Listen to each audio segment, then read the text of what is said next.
Bonjour, bonsoir. On se retrouve pour la partie 2. Il y a 15-20 minutes, j'ai sorti la première partie. Là, je vais faire la deuxième. Donc, j'espère que ça vous apprécie que je vous refasse une deuxième partie. On va parler de la France cette fois. C'est-à-dire que on va parler que des phénomènes qui se sont produits en France. Voilà. Donc voilà. J'aimerais bien vous dire ce qui s'est passé en France. Déjà, il y a eu des tempêtes. 7. Si tu nommes 7 tempêtes depuis le début de l'année. Alors, il y a eu Egon en première, qui est passé en janvier, presque mi-janvier, qui est passé en France, surtout au nord de la France, qui a mis 4 ou 5 départements en vigilance rouge. Voilà. Voilà. Et en plus, putain, qu'est-ce que c'est badass. En plus, pour vous dire, Egon n'était pas la tempête la plus violente de l'année. Hein. Voilà, mais bon. Vigilance rouge, c'est pas pour rien. Ensuite, il y a eu Kurt. Non, une dépression, c'est plutôt une dépression. Mais moi, je coïncide à dire que c'est une tempête. Qui a touché la France le 3 février. Voilà. L'ouest. Le 4 février, une nouvelle tempête, les Yves, qui touche l'ouest de la France. Enfin, les mêmes terres, t'as compris. Et qui engendre de nouveau une vigilance rouge. Voilà. Ensuite, le lendemain, le 5 février, Marcel. Voilà. Pardon pour le bruit. C'est Marcel qui a fait ravage le 5 février.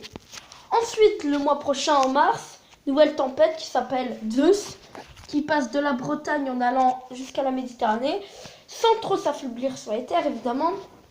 Voilà, donc c'est la tempête pour moi la plus violente de l'année.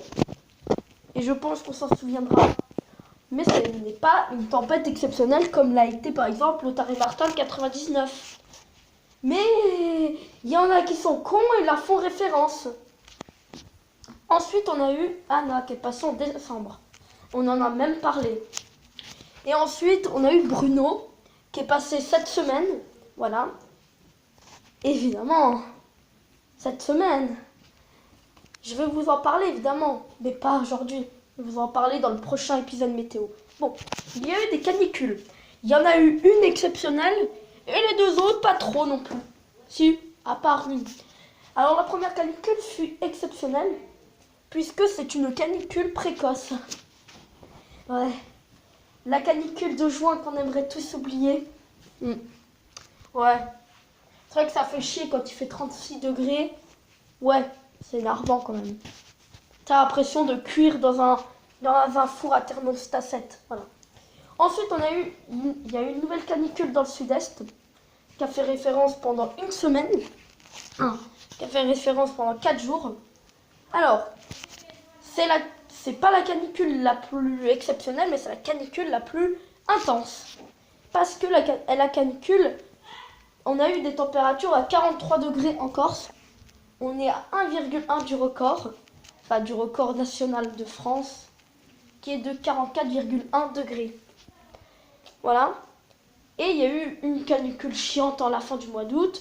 Et après, petits orages de merde qui font arrêter l'été violemment, puisque l'automne arrive à grands pas pour septembre.